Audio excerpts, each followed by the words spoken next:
the Baen Free Radio Hour.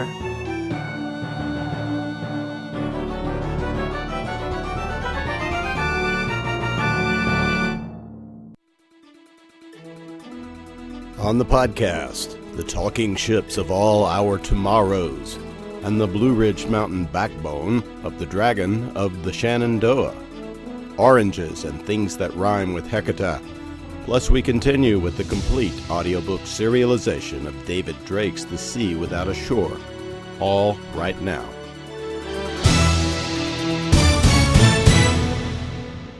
Welcome to the Baen Free Radio Hour podcast. It's an honor to have you along. I'm Baen editor Tony Daniel.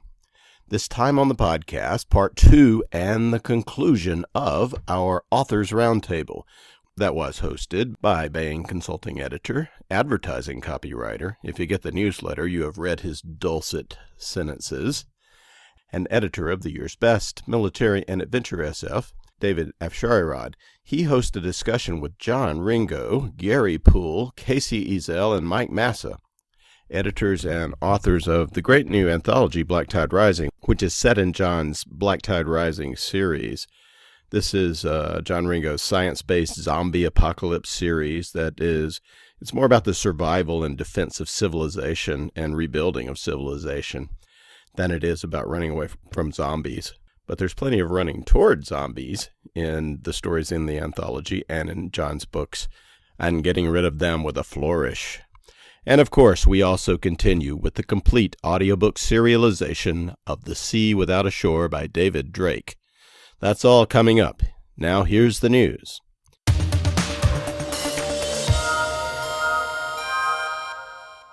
The July books are, well, not exploding like fireworks, but we would encourage you to save 1/10 of your Independence Day fireworks, and because you're likely a Baen reader, that probably means a lot of fireworks, to announce and celebrate the new books coming out on July 5th. We certainly will be doing that in the Daniel household.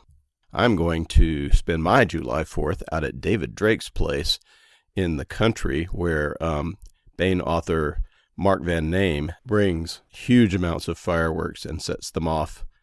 And a lot of people gather to watch that every year. We will be saving the Daniel fireworks to celebrate the coming of The Dragon Hammer, my new book. But first, hey, this month brings a new entry in the popular Liaden Universe series by Sharon Lee and Steve Miller. This book is Alliance of Equals. With the angry remnants of the Department of the Interior on their tail, Clan Corval desperately needs to reestablish its position and really just to survive. Aboard the dutiful Passage, master trader Sean Yosgalen must rebuild Clan Corval's trading business, and he's got along his young heir and apprentice, Patty Yosgalen. She is a great character, by the way. Really like the way Sharon and Steve drew her. Patty holds a secret so intense that her coming of age and perhaps her very life is threatened by it. It is indeed. And hey, we got a great interview with Sharon and Steve coming up on the next podcast talking about Alliance of Equals. And we also have out in July The Dragon Hammer by me, Tony Daniel. The Dragon of Shenandoah is calling to Wolf von Dunstig, third son of a duke in an alternate America where the Vikings never left and medieval times stayed. And not the restaurant either, but a smellier place where the swords are sharp and will really kill you. It's a land threatened by the plans of a subverted Roman Empire to kill all the dragons and cover the earth with blood-bound slave. Yucks! So my hero Wolf is against that, but he's going to have to fight to stop it if he can. Alliance of Equals by Sharon Lee and Steve Miller, who have been writing stories of the Liaden universe for 28 wonderful years, and The Dragon Hammer by Tony Daniel, the Hugo-nominated author of 5 science fiction novels, 2 Star Trek original series novels, 2 collaborations with David Drake, and 1 young adult high fantasy series, are both available at booksellers everywhere.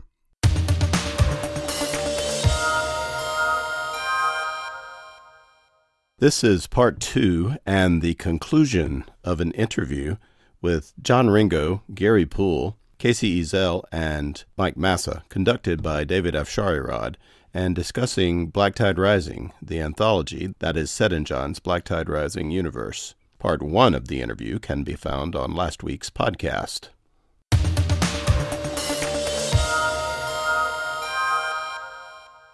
Hey everybody, it's the Bane Free Radio Hour, and this is me, David Afsharirad, for an unprecedented third week in a row.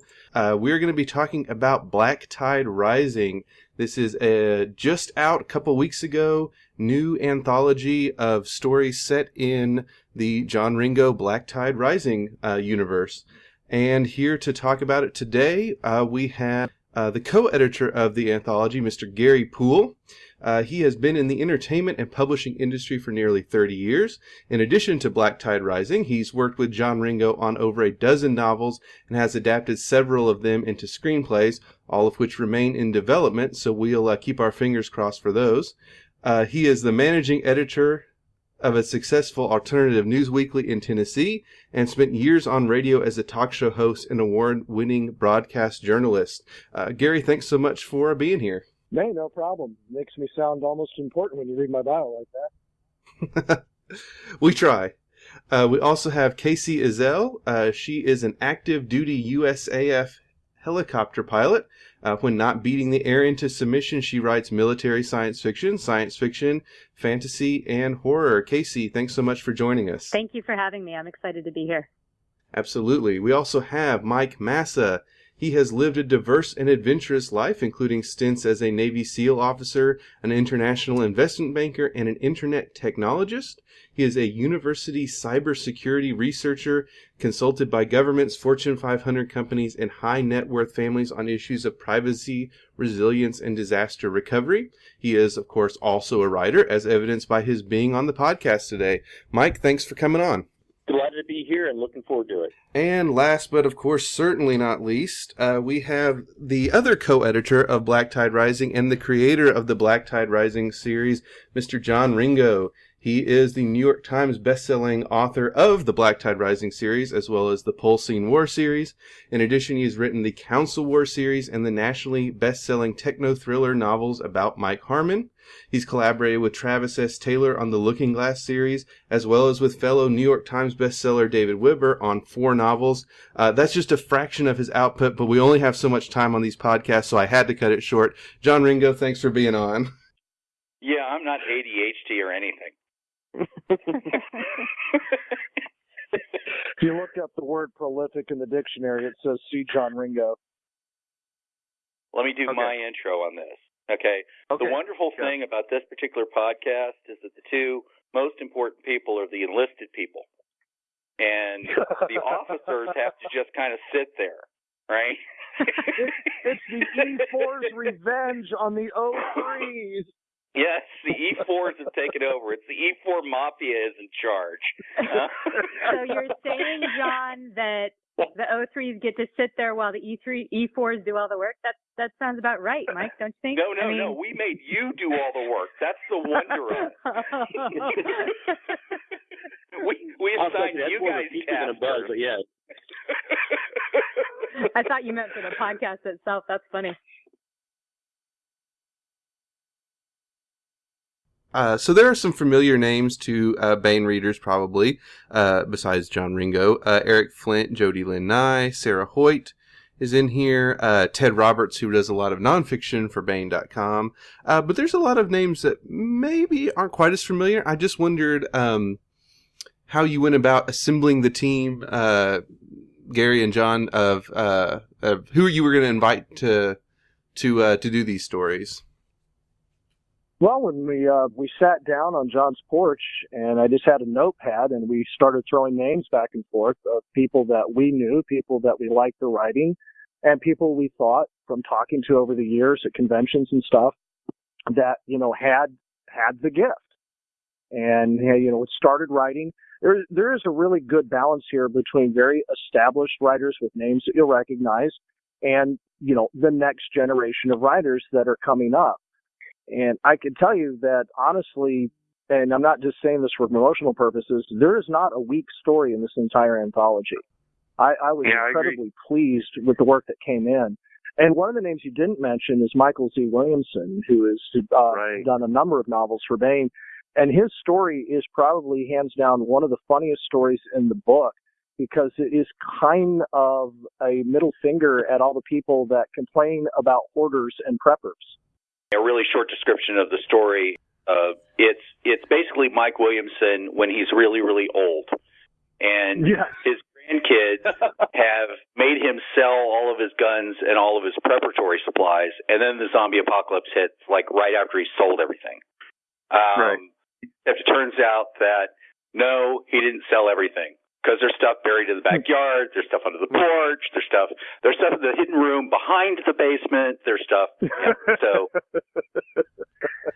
Yeah, when I was reading it, and the thought that came to my head is, and I mean this as a compliment, this story may be peak Mike Williamson, right? Like, this is the most Mike Williamson story I've ever come across, I think. So. I like to refer to it as future autobiographical. I'd like to comment a little bit on the selection.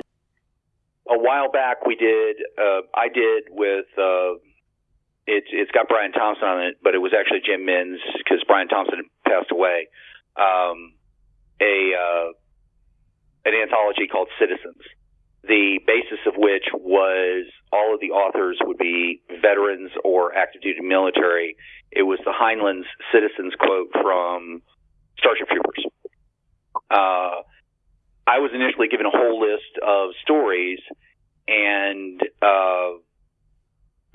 potential authors, and I kind of looked over it and I went yes on some and then no on others, and I pulled in some that hadn't been anthologized in a long time, like Heinlein's The Long Watch, Exploration Team. There were a lot of golden age stuff that I pulled in that you hadn't seen in a long time. And we pulled in some name authors on that one, but we were also looking for relative unknowns. And one of the ones that immediately came to mind was Kacey, because I knew that Kacey had a background in writing shorts. And so I said, Kacey, you want to submit? And she was like, oh, gosh, yeah. And it was a great story. It was a really awesome story. So when this anthology came up, I went, you know what? Kacey's got to be in on this one. Mike Massa, Hemingway once said that good writers create, great writers steal. Most characters in a book have a tendency to be based somewhat on someone.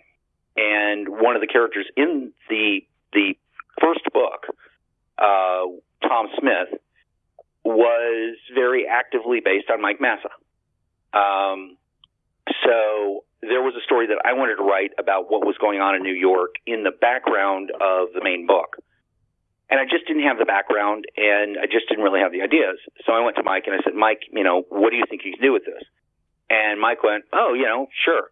And he turns in this story, and I'm like, holy fornication. This seals are only good for carrying heavy weights and running and swimming long distances, dude, that I've known for years, turns out to be a really fornication good writer. And no offense, Mike, but your story just surprised the fornication out of me. Thank you very much. And so I was like, holy. So it's like it came in and like a lot of people kind of set up and went, wow. So anyway, that was that. Chris Smith is somebody else that I have known through the convention circuit for a while. He's an interesting guy, and one of the things is it's not invariable that a good writer can tell a good story, or it's not invariable that a good writer can tell a good story, or that a good storyteller can write a good story. But Chris seemed to like the kind of guy that would be able to write a good story. So I was like, hey, Chris, you want to try? And his was good as well. So that's... Kacey got to break the news to him that he was in the anthology while they were on a panel together. I think it was LibertyCon, and his reaction was priceless. Yeah. Yeah. That was a lot of fun. Well, because the whole story is that John actually let the cat out of the bag at the Bain Traveling Prize Show, Road Show. I always get the name of the panel wrong, but it was that panel. Yes, that one, at LibertyCon, and John was up talking about the anthology. And to my incredible giggly high school cheerleader delight, I was invited up on the stage to talk about it as well. And John, started listing off authors who were in it. He said Kacey's in it, and Sarah Hoyt's in it, and Chris Smith is in it. And I heard that, and my eyes went really wide. But unfortunately, Chris had gone out of the room because he had another panel that was going on at the same time. So I ran to that panel as soon as the road show was over, and told him during that panel. It was really fun. I was under the impression that the primary editor who, was handling all of the details on this had already informed everyone who had been accepted into the anthology that they'd been accepted. So I did not think of that as being a spoiler in the situation. But not blaming anyone else, Gary. Not to name names or anything, but the primary editor who's responsible for telling people was waiting for the other editor to say yes and no on everything. So he just decided to do it in front of an entire room full of people at a convention. I think it works. It's like, it's like winning an Academy Award or something. You don't know what's in the envelope until you open it up. I wanted to talk to Kacey and Mike just a little bit more, which is about writing in a pre-existing world. And I guess it sounds like, John, you had something kind of specific you wanted from Mike. Kacey, was that the case with you? And what was that like, kind of stepping into a world where there's already there's guidelines set up and a certain world building rules you have to follow? Well, so to answer your first question, no, I wasn't given a specific topic necessarily to write on. The guidance that I was given was essentially, we want to tell some of the other stories, that, because there would be other survivors other than the Smith family and the people who went to sea that they encountered later in the main series, but there would be others.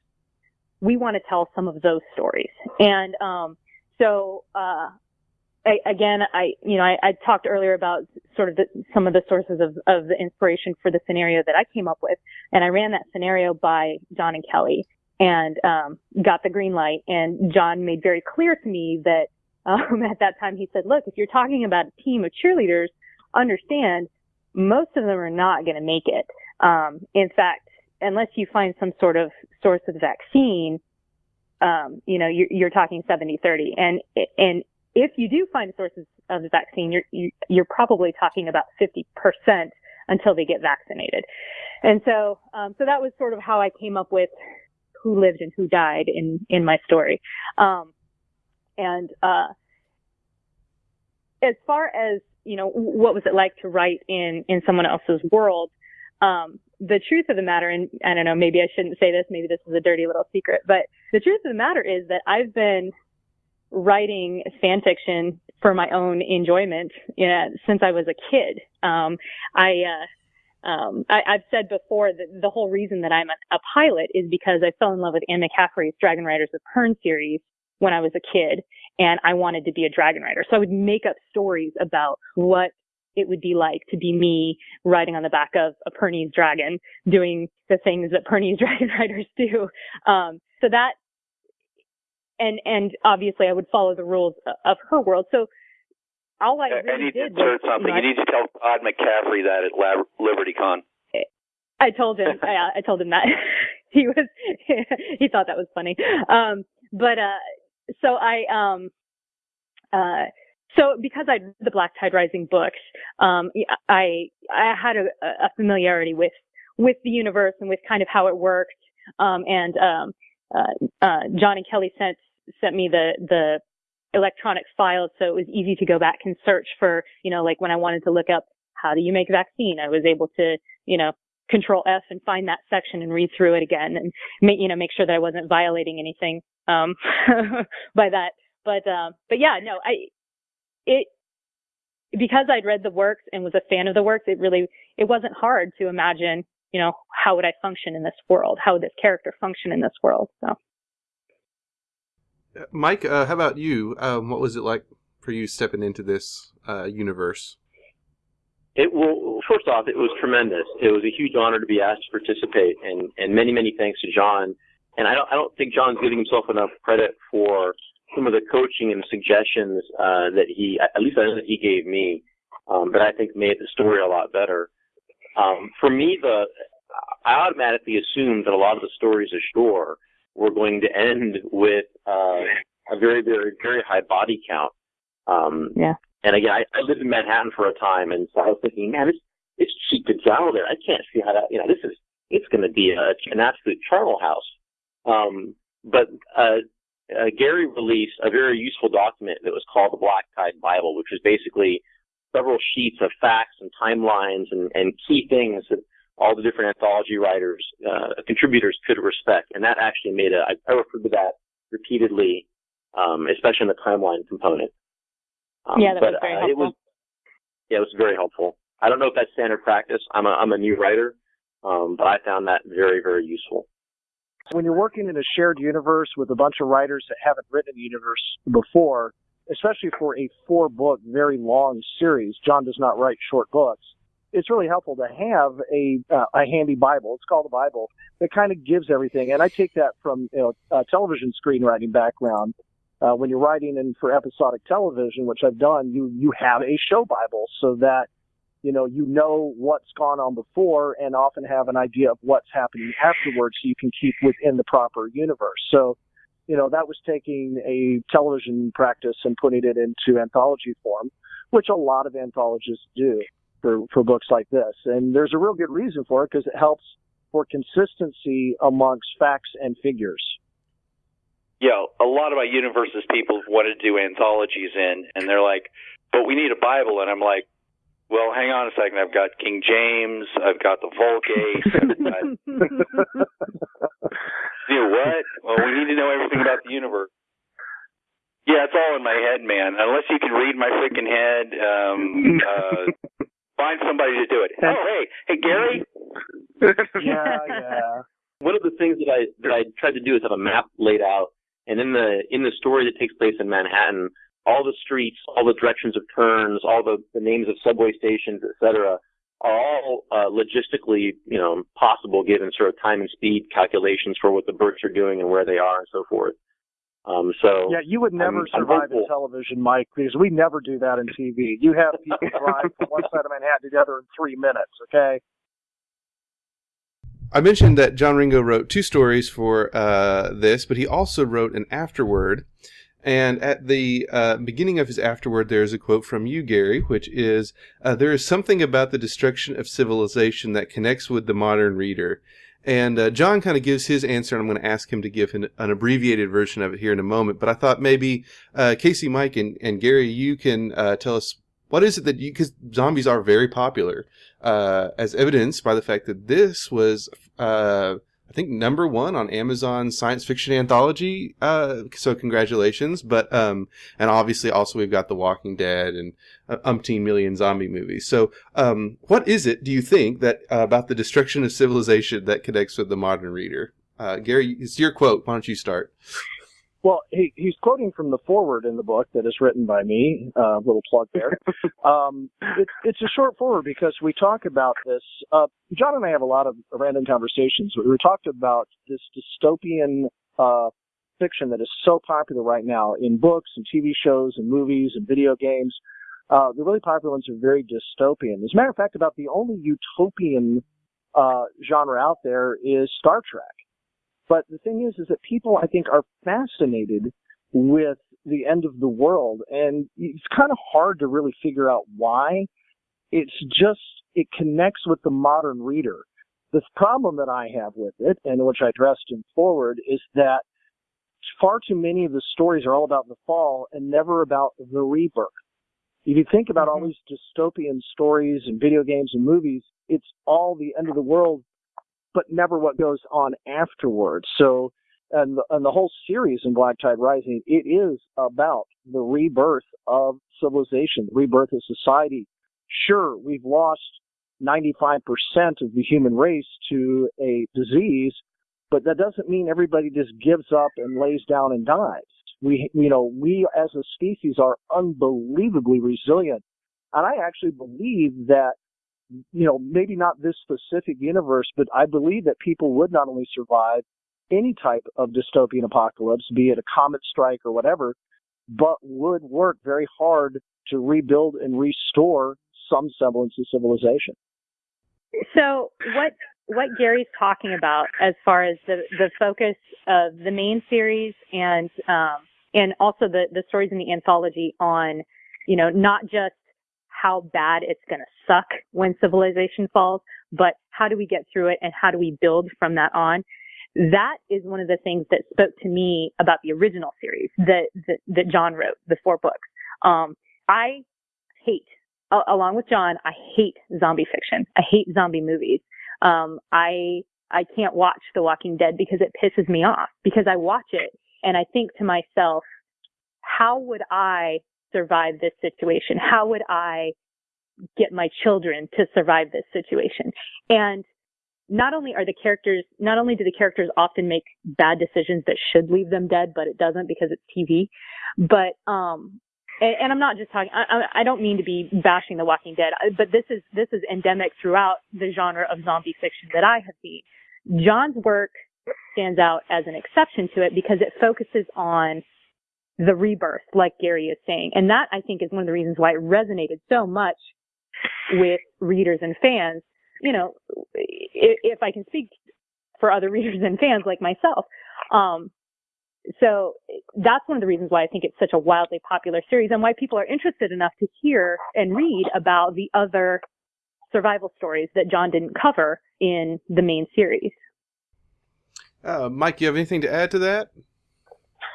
I think that is a significant marker in the series. And if you think back to the very ending of the very first novel in this universe, it ends on an upbeat note, in my opinion. And in the second book, one of the things that comes up repeatedly is how unique the Smith family at sea is, because they're the only intact family. They're sort of a precious resource to all of the survivors, that somebody can make it, that there's some normalcy that can be achieved, and there's something to work forward to. It's sort of a reminder for everybody. I think in the third or fourth book, a second intact family on a sailboat is found, but they've been out of contact, so they're in great danger of being infected. So the cast of the book works to help protect them. And in fact, I think it's called a Zanny moment, right, John, where something absolutely ridiculous but is utterly necessary in the zombie universe has to occur. So a multi-billion-dollar submarine is towing. Yeah, Zanny, that's it. Is towing a small sailboat at sea at extended distance. So it's the light at the end of the tunnel that I as a reader am working towards, and that I appreciate. And let me second. Don't want to, obviously a wildly successful television franchise. Not really a fan because it lacks that piece.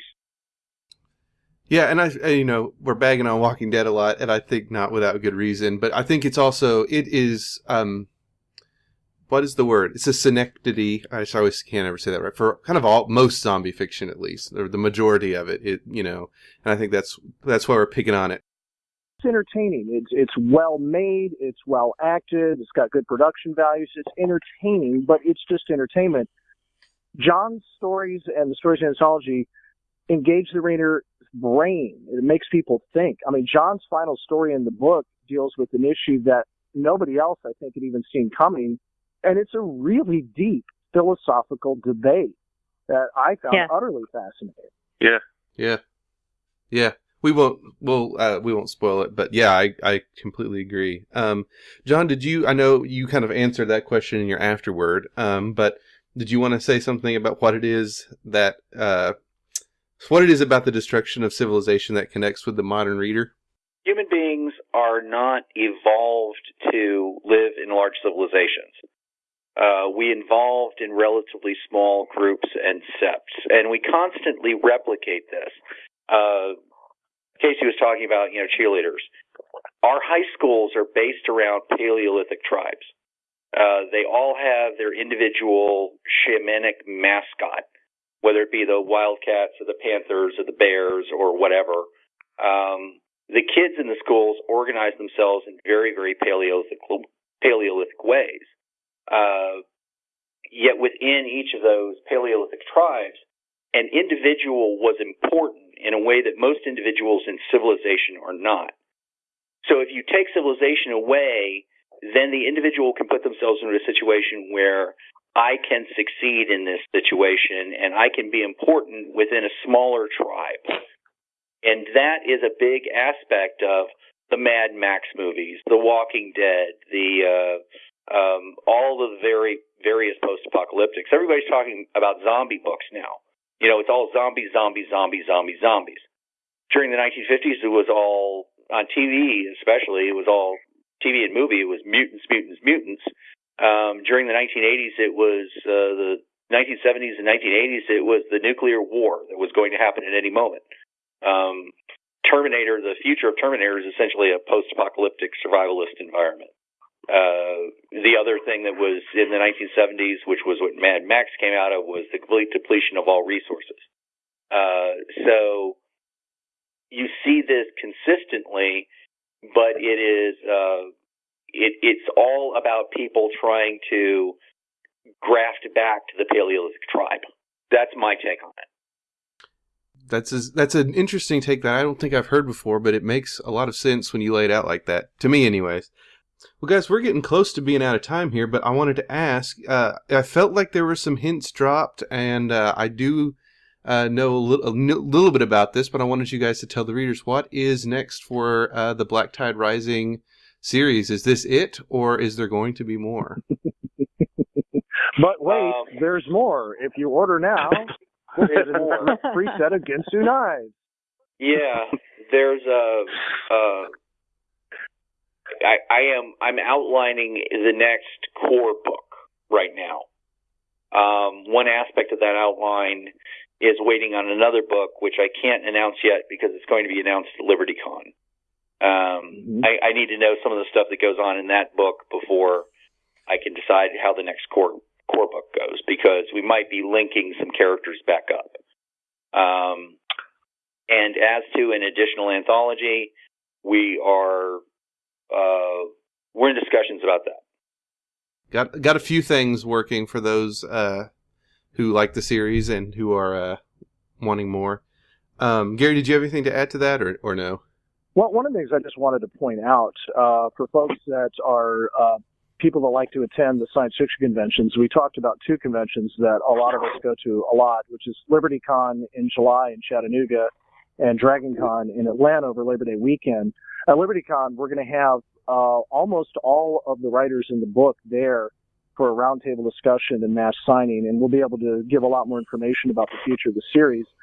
And I always encourage people to come to LibertyCon. I don't know if they're sold out yet. They're really close to it. They are. So if you haven't gotten they're sold out. Well, oh well. But there's Brandy still tickets available today, for DragonCon.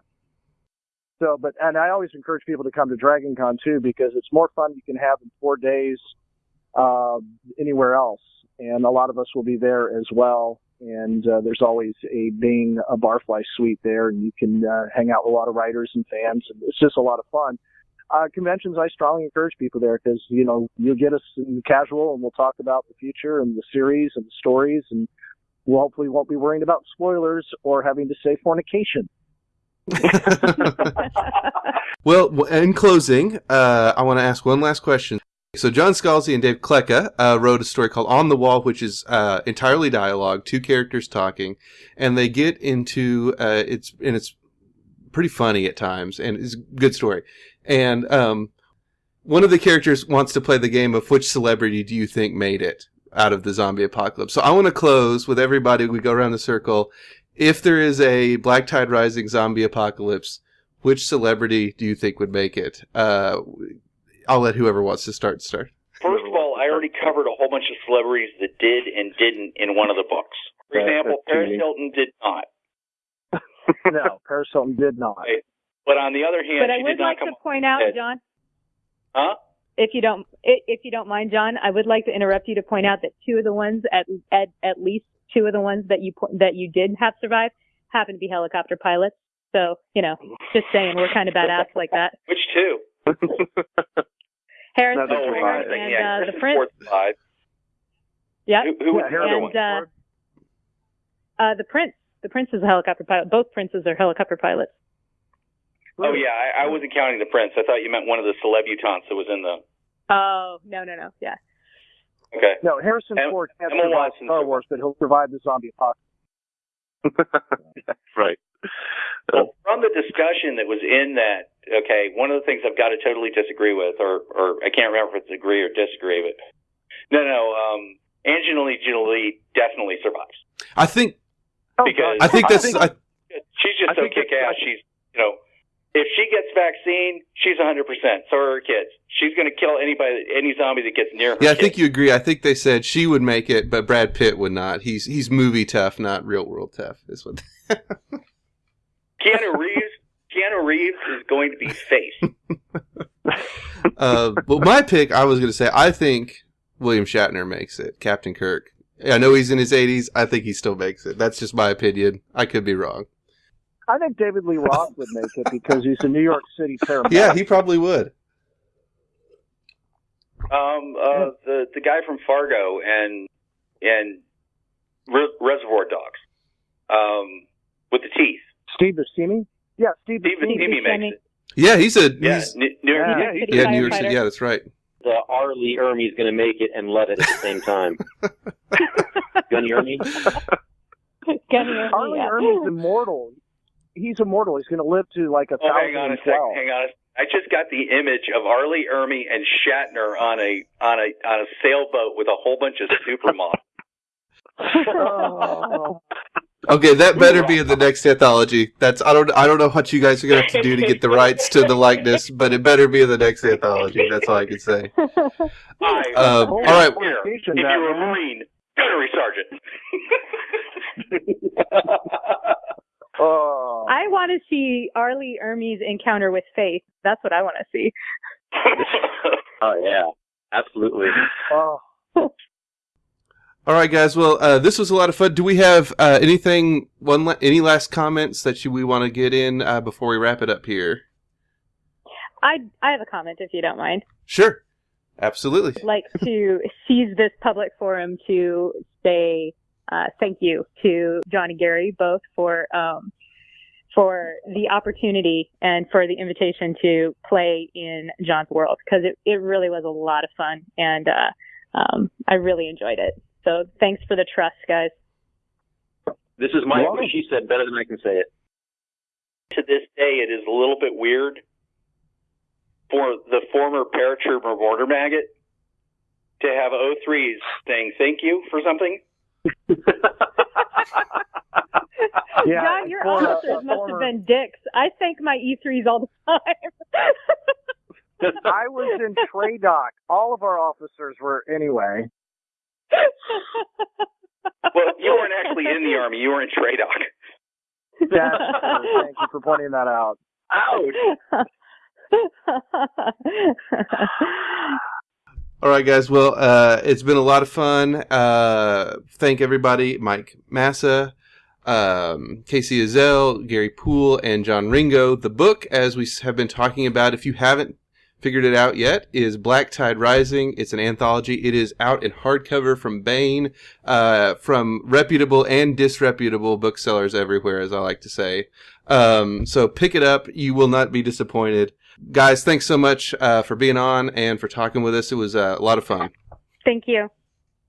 Thank you. Thanks, Dave. My pleasure. Now we continue with our complete audiobook serialization of David Drake's The Sea Without a Shore. It seems Cinnabar's chief spy master is a mother also, and her son is determined to search for treasure in the midst of a civil war. Who better to hold the boy's hand and to take the blows directed at him than Captain Daniel Leary, the Republic of Cinnabar Navy's troubleshooter, and his friend the cyber spy Adele Mundy. The only thing certain in the struggle for control of the mining planet Corsaira is that the rival parties are more dangerous to their own allies than to their opponents.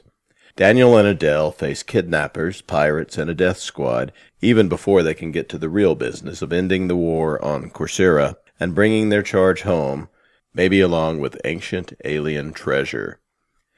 Now here is the next entry of David Drake's The Sea Without a Shore.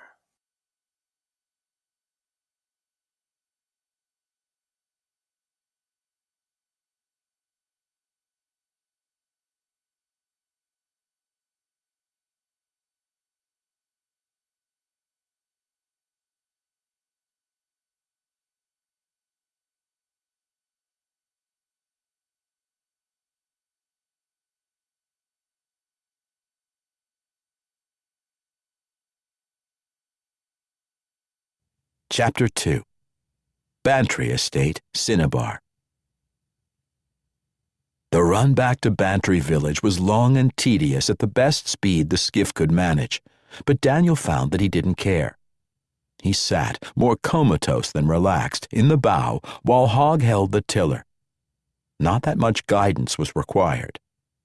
"That was too bloody close," Hogg said harshly. He didn't need to detail what he was thinking of.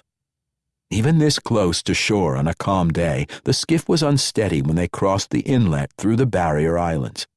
Bantry's seawall protected the houses, and the commercial fishing fleet needed the inlet to shuttle between the sea and Bantry's processing plant. "I wasn't afraid at the time," Daniel said, opening his eyes. "Now every time I think about that eel's fangs, they get another inch longer." "They were bloody long enough in all truth," Hogg said. "I don't guess you could see them, but I bloody could." "I didn't get a good look till you put a spike through his brain," Daniel agreed. "That was a nice thrust." "Nice as I ever made," Hogg said, but he sounded desperate and angry rather than deservedly triumphant. "I wasn't bloody sure I could do it." "I was sure," Daniel said, which was the truth, but he'd have said it anyway. Hogg had been afraid because he had nothing to do but wait while death wriggled toward the young master. Daniel had been busy trying to splash backward with one hand and to guess where the skiff was and where the eel was, while all the time planning how to get himself into the boat, while holding the lure in the water with his left hand till the last instant. He hadn't had time to worry about dying, though if asked he would have said it was probable. Wolf eels weren't exactly poisonous, but their fangs were so septic with decaying flesh that the chance of surviving a bite was negligible. Daniel looked up at the seawall as they puttered toward the little harbor, a niche behind a breakwater where small craft could be dragged out of the water. He had thought that Miranda might be waiting up there for him, but the only greeting was a chorus of "Hey, Squire!" from Hebney, Colfax, and Riddle, who spent most of their time on the seawall drinking ale. 2 of them were crippled, and all 3 were old. They weren't so much idlers as past the ability to work. Miranda hadn't known when he would be back after all, and she couldn't have expected an ordinary afternoon's fishing to lead to, well, what it had. Hogg nosed them into the little harbor. "Daniel!" Miranda cried, springing up from a concrete bench cast into the breakwater. She had been on the dock, not up on the seawall. "Oh, darling, I'm so glad to see you." "Got it?" said Hogg, grabbing a bit to steady the skiff. He waited to tie up until Daniel had stepped out. Daniel hugged his fiancée. He was a little embarrassed to have thought that Miranda hadn't come to greet him, and more than a little worried because her greeting was so enthusiastic. Did she know? "Daniel," Miranda said, stepping back slightly. "I invited Tom Sand to dinner tonight. If I did wrong, I apologize, but it sounded important, and I didn't know when you would be getting back." "Of course it's all right," Daniel said heartily as he wondered what was going on. "I'd better get cleaned up. I went swimming to free the lure the last time." Which was enough to say about the fishing trip, he decided. Miranda knew his work was dangerous, but there was no need to tell her how dangerous bad luck could make his leisure. He gestured her ahead of him to the cast staircase. The steps were slippery, so that put him in a position to catch her if she fell. A vanishingly improbable event, but a reflexive matter of courtesy. "That's, the builder, you mean?" he added. "Ah. And he's coming for me, not Adele?" The only Tom Sand Daniel knew was the major contractor who, as a favor, though Daniel wasn't sure who the favor had been to exactly, had built the community building which Daniel had given to Bantry. Daniel had gotten on well with Sand the few times they'd met, but they were barely social acquaintances. Sand was also the husband of Bernice Sand. Daniel knew as little as possible about Adele's intelligence work, but he couldn't help making that connection when heard the name. "Yes," Miranda said, pausing for Daniel at the top of the seawall. "I told him you were out fishing, so I don't think he could have thought I meant Lady Mundy." "Another woman would have told me that I was treating her as though she were a moron," Daniel said.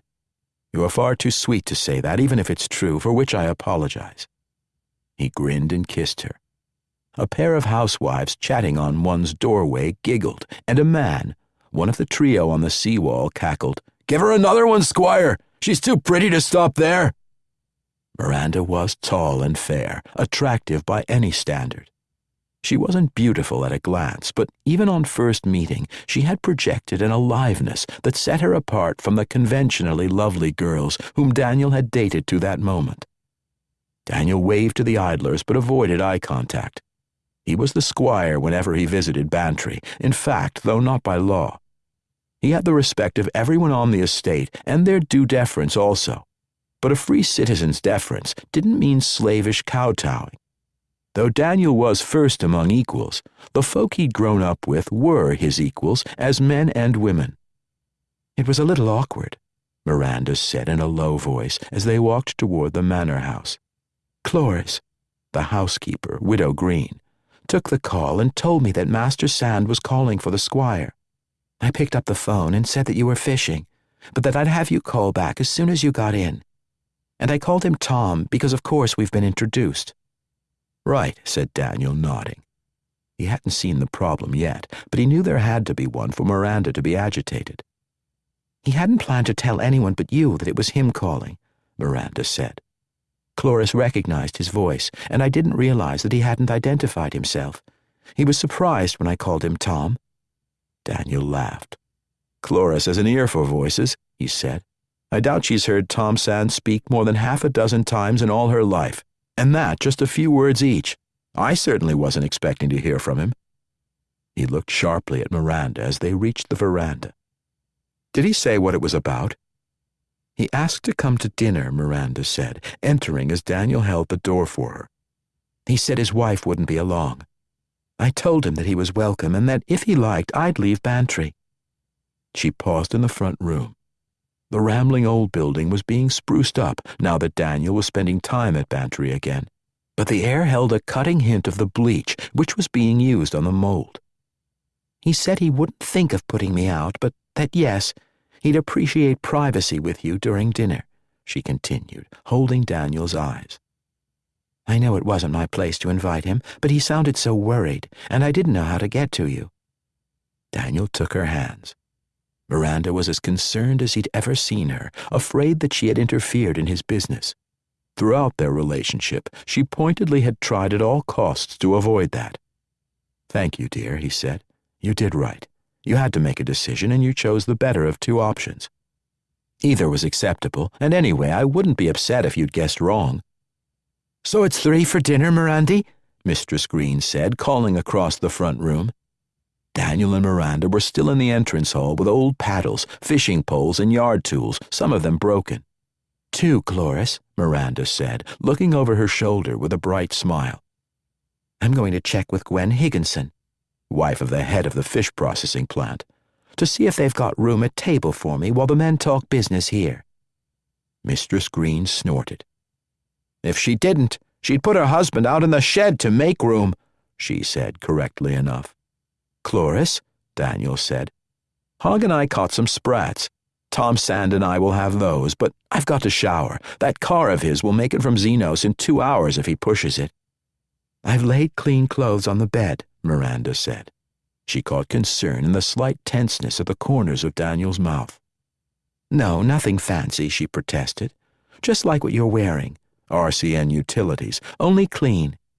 And a newish pair, one that you haven't split up the seat. Laughing as though he hadn't momentarily feared that he would find his dress whites waiting for him in the bedroom, Daniel walked through the front room on his way to the showers at the back. Miranda stayed beside him. I tried to think what Adele would do. She grinned, but the expression had a wry tinge. That didn't help much, she said, because I realized Adele wouldn't be out of contact. Daniel laughed in real humor as he bent to take off his soft boots. A pair of shower shoes waited just inside the door of the large tile room. He was very lucky to have met Miranda Dorst. Sorry, though, he was that the occasion of meeting had been the death of her brother under Daniel's command. Adele isn't a magician, love, he said as he stripped off the utilities he'd worn fishing. The fabric dried quickly, but the many pockets were damp and probably held weed and mud. I grant that she seems to be one sometimes. Daniel turned on one of the 3 shower heads. Instead of a drain, the runoff slanted down the floor and through the gap under the outer wall. One good thing about this Tom Sand business was that Daniel was no longer thinking about the wolf eel and what hadn't quite happened. He grinned.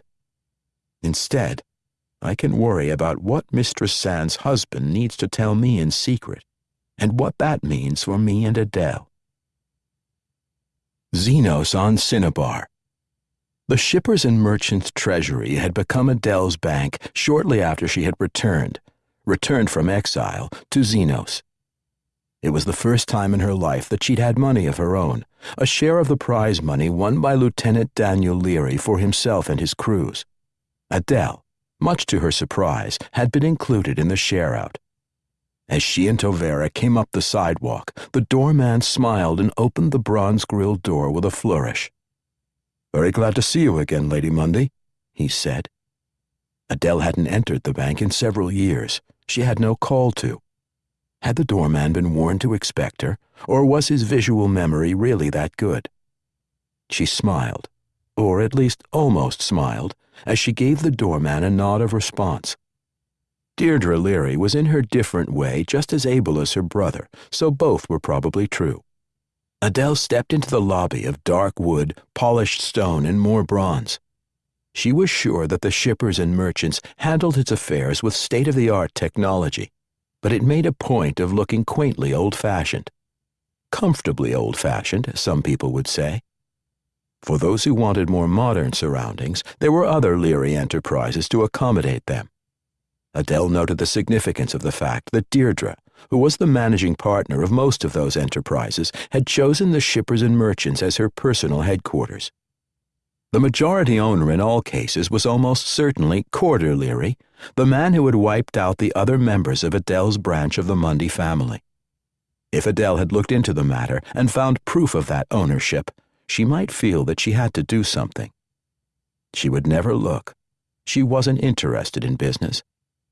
The teller's cages were to her right. On her left, across the lobby from them, was the manager's office and a conference room. There was also a door in the back wall, under a painting of two men clasping hands over a table. That door opened, and Deirdre Leary came out. "Lady Mundy, a pleasure as always," she said. "I appreciate you taking the time to see me on such short notice." Deirdre had dark red hair and a tightly lacquered expression. Though her features were similar to those of her younger brother, there was nothing of the friendly openness that Daniel projected. Deirdre stepped back, saying, "Won't you and your servant come into my office?" "I'll wait in the lobby," said Tovera. Her voice was emotionless. "After all, someone might come in to rob the bank." "Just as you choose," Deirdre replied, equally deadpan. She closed the door behind herself and Ezell.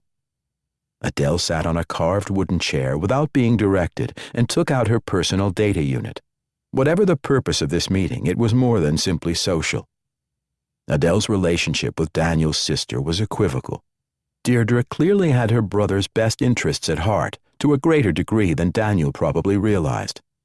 She had done Ezell herself many favors over the years that Ezell had served with Daniel.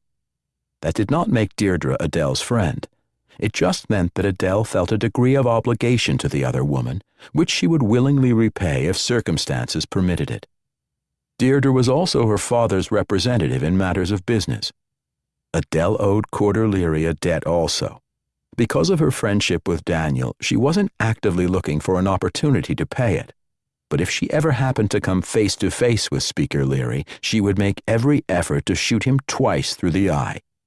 Daniel would understand, and Deirdre would certainly understand. Deirdre settled into the chair behind her desk.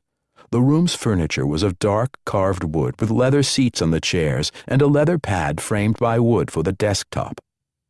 "May I ask if you expect to be working on a major project in the next few months?" "I do not," said Ezell. "I'm waiting to die," she thought, which of course could be said of every waking moment of her life. In context, all that mattered was that nothing she was doing at present was of the least interest to anyone else, particularly to Mistress Sand.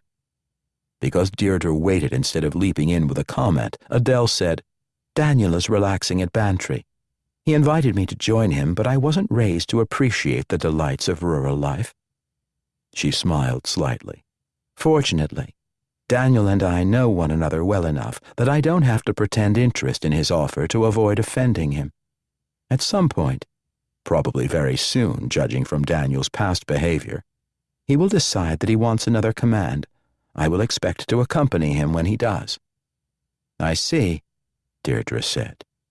She tented her fingers before her on the black leather, then looked up to meet Adele's gaze squarely. She said, "I'm being blackmailed over financial and political matters. I need someone to act for me in the affair. If you are willing to take on the problem, I will give you carte blanche to solve it." She made a dismissive gesture with her left hand and added, "And of course pay you whatever fee you set." The fee was minor to both of them. To Deirdre because she controlled vast wealth, to Adele because she didn't care very much about money. "Give me the background to the situation," Adele said quietly. She had considered the request thoroughly in her several seconds of delay. Her first impulse, as generally, had been to begin searching with her data unit. She smiled inwardly. It would have been difficult to get the information that way, though it would have been interesting to try. Deirdre nodded. "A Pantalarian businessman named Arnaud," she said, "has become a member, the leading member of the Council of 20 which rules Pantalaria since the planet regained independence following the Treaty of Amiens." Adele had noticed a minuscule hesitation before Deirdre began laying out the data, but it had been no more than Adele's pause before she decided to pursue the matter instead of walking straight out of the office, the bank, and Deirdre's life. There had been none of the usual maundering. "This must remain secret," or "You'll have to swear not to say anything about this," or other such nonsense. Deirdre had asked for Adele's help. Adele had asked for information which she would need to provide that help. Nobody who knew Adele would have assumed that she would accept a proposition without learning the details for anyone except Daniel Leary. At the beginning of the recent war, between Cinnabar and the Alliance, Arnaud owned a small repair yard, Deirdre continued. In the course of the war and after Pantalaria had been annexed to the Alliance of Free Stars, Arnaud found outside investment to expand his yard and to construct ships of some size. Among the yard's projects were 5 or 6 destroyers, which operated as elements of the Alliance fleet in battle against the RCN. Deirdre grimaced and stared at her fingers again for a moment, then looked Adele in the face again. "I was the outside investor in Arnaud's yard," Deirdre said. "That is, Bantry Holdings made the investment." She smiled wryly. "It's been quite profitable for us," she said, "though peace will require some adjustments." "I would have expected you," Adele said carefully, "to have walked through a series of cutouts, which would make it impossible for the investment to be traced back to Bantry Holdings in a provable fashion." Then Adele shrugged. "There could be allegations," she said, "but there are always allegations. Your enemies will believe them. Your friends will pretend that they don't." Deirdre made a sour face. "Under ordinary circumstances," she said, "that would be true. Though I'll admit that when I looked at the detailed records, I found that the security arrangements weren't as complete as I would have wished them. My primary concern, however, is that Councillor Arnaud is the party threatening me. He probably can prove our close association during the war." "I see," said Adele, because she suddenly did see. "Please wait a moment." Deirdre had said that she was the blackmail victim, but in fact the information led to Bantry Holdings, which she now managed.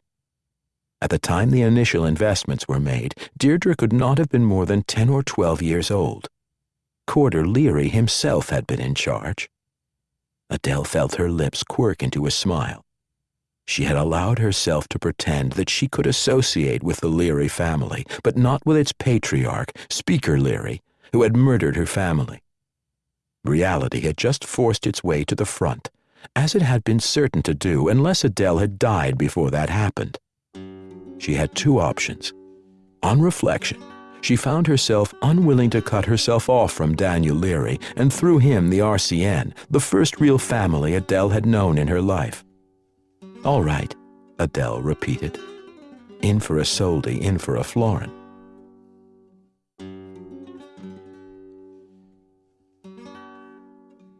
That was another entry in our complete audiobook serialization of The Sea Without a Shore by David Drake. And that's it for the podcast. Thanks to Audible.com, to David Afsharirad, and to podcast theme composer Ruth Judkowitz. And a boatload of grenades for use in zombie ship clearance, and a huge round of applause from the Vanderval's Angels for making the Earth a more interesting place to look down upon, to John Ringo, Gary Poole, Kacey Ezell, and Mike Massa, editors and authors of the exciting and zombie-crunching anthology Black Tide Rising. Please join us next time here at the hammering heart of science fiction and fantasy, and keep reaching for the stars.